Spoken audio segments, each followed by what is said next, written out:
We stand strong, oh so strong. My administration will provide its full support to the great state of Texas and all local authorities investigating this horrible crime. I've spoken just a few minutes ago with Governor Abbott, and we offer our thanks to the first responders, the FBI, all of the many people involved, both federal and otherwise. Ultimately, they stopped the suspect and rendered immediate life-saving aid to certain victims of the shooting. I will continue to follow the developments closely. All of America is praying to God to help the wounded and the families of the victims. We will never, ever leave their side, ever. With that being said, we are here today in Japan with one of our closest and most cherished allies. Through bad times and good times, through rain and through shine. First Lady, which is so true, thank you. And our warmest admiration for this ancient culture. It's an ancient culture, and its customs are ancient, and it's terrific. Over the weekend, Ivanka attended the World Assembly for Women with Prime Minister Abe, who I was with all day yesterday. I applaud the Prime Minister, and he's a terrific person, by the way, for his dedication to advancing women in the workforce. And I share his commitment to empowering women in business and in all professions. This morning, I am pleased to have an opportunity to discuss how we can strengthen and improve the economic ties between the United States and Japan. And I have to say, for the last many decades, Japan has been winning. You do know that. For the actually last 70 years, cooperation between our two countries has helped us to pioneer incredible advances in commerce, in science, medicine, and technology. Our students study together, our scholars exchange ideas, and business leaders like you work together to invest in a better, more prosperous future for both of our nations. I know many of the leaders in this room have helped to build Japan into the center for commerce and innovation that it is today, and I want to commend you for your incredible achievements in so many areas. And I looked at a list of the people in the room. They are truly the leaders of industry. I congratulate you all. Names that in many cases I haven't met, but I know you well from reading about you on the covers of every business magazine and sometimes well beyond the business magazines. So congratulations. Fantastic job you've done in building some of the greatest companies in the world, and it's an honor to be working with you. We want to thank and make the United States, for the people in this room and well beyond this room, the most attractive place for you to hire, invest, and to grow. That's why we are very, very substantially lowering our taxes. The United States is one of the highest tax nations in the world.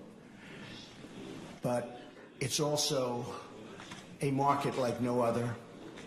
It's by far the biggest market in the world. Its numbers are phenomenal over the last, since November 8th, Election Day. Our unemployment is at a 17-year low. We've gotten almost 2 million more people in the workforce in just that short period of time.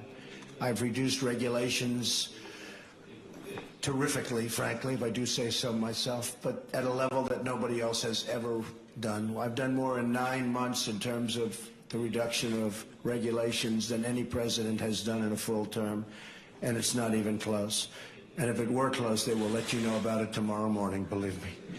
They will tell you about it, but it's not even close. The stock market reached an all-time high on Friday, and that's the 61st, I believe, something around that number, 61st time that's happened, so we have a lot of happy people in this room because your stocks are right in there. And look at you, you're smiling, very happy. What company? What company? Oh, that's another big one. That's a great company. Are you happy?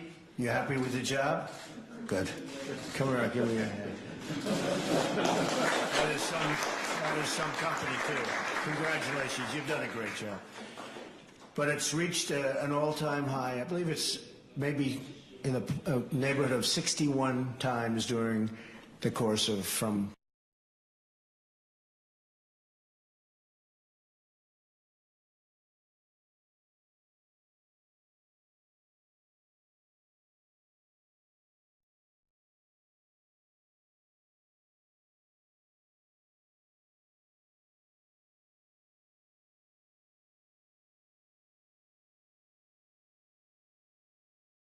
did a tremendous damage to Texas and Florida and Puerto Rico, Virgin Islands, and Louisiana, and even Alabama was affected, and other places, Georgia. And we figured at least a point, so I was going to close my eyes a little bit when the numbers came out, and the number came out at 3. That would mean that it would have been 4, and GDP at 4 was unthinkable, actually unthinkable, when I was running, and I said we could do it. They were saying maybe you could hit 2, 2.5. My first quarter was 1. We were in the ones, and so we're at 3, and now 3.2, and again, without the hurricanes, I think we would have been 4 or very close to 4. So that's GDP of 4. That was not something that people thought of in the first 3 or 4 years, and we've already hit it. And we will continue to. On regulations, while I've reduced regulations terrifically, it would take, as an example, to build a highway, it would take 17 to 20 years to get approvals. And at the end of the 20th year, in many cases, they voted it down. Do you approve? No. So they wasted tens of millions of dollars. There's a highway in Maryland where it took exactly 17 years. And the original numbers were very little, and it ended up costing hundreds of millions of dollars for a very small, short highway. And we can't have that. So we're trying to bring that number down from anywhere from 13 to 20 years. We're trying to bring it down to 1 year. You want to build a road? You want to build a highway? You want to build a school? You want to build a factory, most importantly to the folks in this room, or a plant? You're going to have your approvals very, very quickly. Now, you may be rejected quickly, too, but that's okay. If you're rejected quickly, you don't want to be rejected at the end of the 17th year. I approved a power plant which has been under consideration for 11 years, and they gave up, and I approved it. And it's a $7 billion plant, and the state wanted it, and the local community wanted it, but they had environmental restrictions, and now it's being built. The Dakota Access Pipeline, and as you know, the Keystone Pipeline, that was rejected by the previous administration. The Keystone Pipeline was dead, and the Dakota Access Pipeline was even worse shape because they built it, but they weren't allowed to hook it up. So I consider not starting even better than that. And in my first week, I approved both. It's 42,000 jobs. The Dakota is already open, and Keystone is starting. It's actually already started, and that was done in the first week. Got it approved, and we have many other things like that. I could stand here all day and tell you additional events that we've done that create jobs and are good for our country, not bad for our country. When you want to build your auto plants, you will have your approvals almost immediately. When you want to expand your plants, you will have your approvals almost immediately. And in the room, we have a couple of the great folks from two of the biggest auto companies in the world that are building new plants and doing expansions of other plants. And you know who you are, and I want to just thank you very much. I want to thank you. I also want to recognize the business leaders in the room whose confidence in the United States, they've been creating jobs. You have such confidence in the United States, and you've been creating jobs for our country for a long, long time. Several Japanese automobile industry firms have been really doing a job, and we love it when you build cars. If you're a Japanese firm, we love it. Try building your cars in the United States instead of shipping them over. Is that possible to ask? That's not rude. Is that rude? I don't think so. If you could build them, but I must say Toyota and Mazda, where are you? Are you here? Anybody? Toyota, Mazda? I thought so. Ooh, I thought that was you. That's big.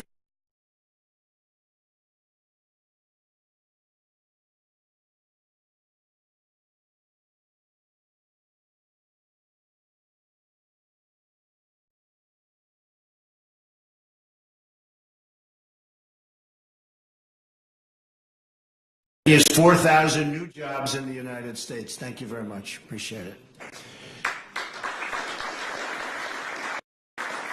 And we're very pleased last month announced that it will invest $1 billion to expand its activities in Tennessee, a great state. Great state. I know I'm going to introduce them now. And create over 1,000 new jobs. And I do believe that's you, another famous man. Come here.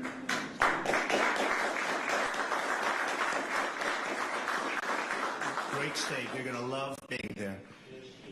And again, it's really terrific. You watch. It's going to go so smoothly. And the process is a much easier process now. So thank you. Thank you both very much. I want to thank these companies, but I want to thank all of the companies that are coming in. Many companies have announced now that they're coming into the United States to do plants, to do factories, to move. You saw Broadcom is coming in, top 100 company. They announced on Thursday from the Oval Office. Anytime you'd like to expand a second FC, I don't have to do that now because you've already announced, so I don't have to bother. But if you do a little more expansion, we'll do it from the Oval Office, you too, all right?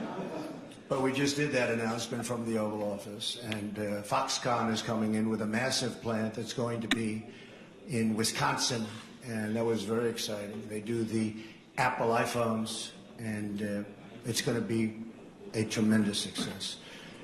But we have to do more. The United States has suffered massive trade deficits with Japan for many, many years. Almost $70 billion annually, $70 billion. Many millions of cars are sold by Japan into the United States, whereas virtually no cars go from the United States into Japan. And our car industry is doing very well, and our product is fantastic. So we'll have to negotiate that out, and we'll do it in a very friendly way, and I know it's going to be a successful negotiation. And one thing I can say, that we make the greatest military equipment in the world. There's nothing close. And Prime Minister is ordering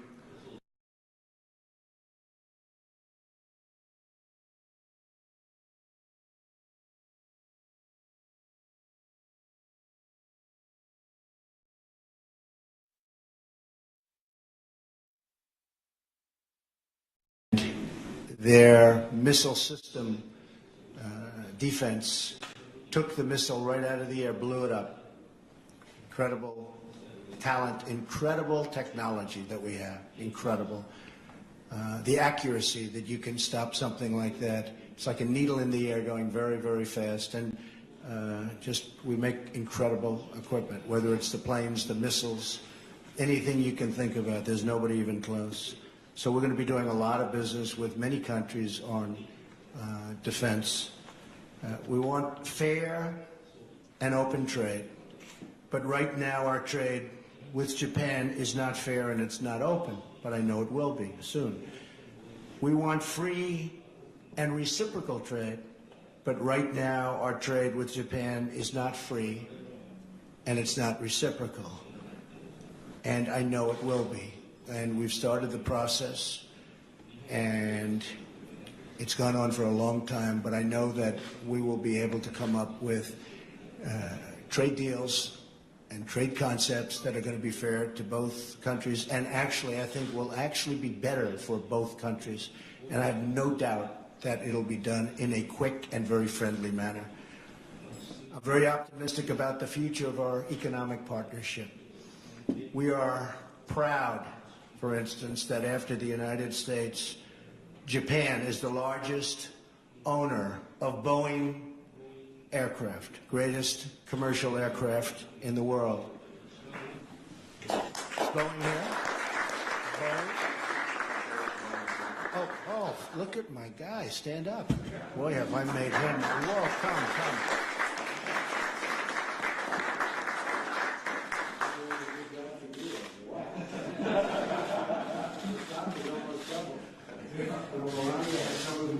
You know what happened? When I won, she was forced to sell.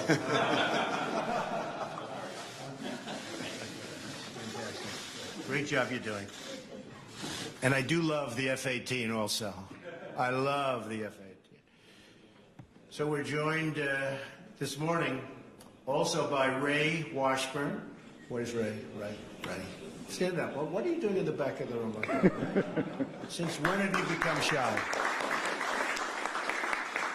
Ray was with us from the beginning, right from the day I announced. Ray felt very strongly about it. And Ray's now the CEO of the Overseas Private Investment Corporation, or OPIC. And Ray's working with the Japan Bank for International Cooperation to invest in bold new infrastructure projects. This is a major development that will advance our shared interests in the region. Ray, I want to thank you for doing such a great job. From day one, the day I met you, perfect job. Thank you very much. And in partnership with the United States, the sovereign nations of the Indo-Pacific will work together to achieve a future of security, prosperity, and peace. We will have more trade than anybody ever thought of under TPP, that I can tell you. TPP was not the right idea. Probably some of you in this room disagree, but ultimately I'll be proven to be right. We will have much bigger trade with the way we're doing it right now. And it'll be a much less complex situation. We cherish the friendship between the United States and Japan. And I cherish my friendship with Prime Minister Abe.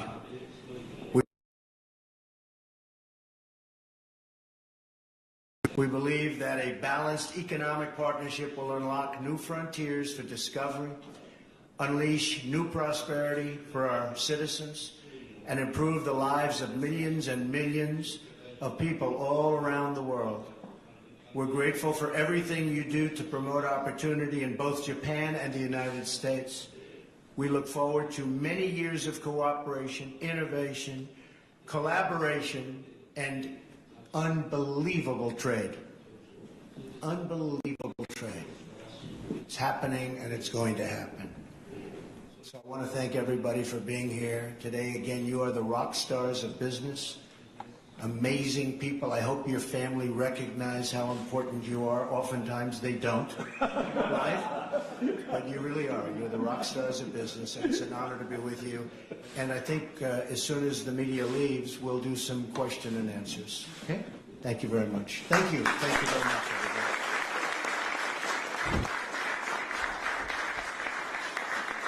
Thank you very much. Thank you. Thank you, press. Let's go. Let's go. Thank you very much. Thank you, everyone. Thank you very much, everybody.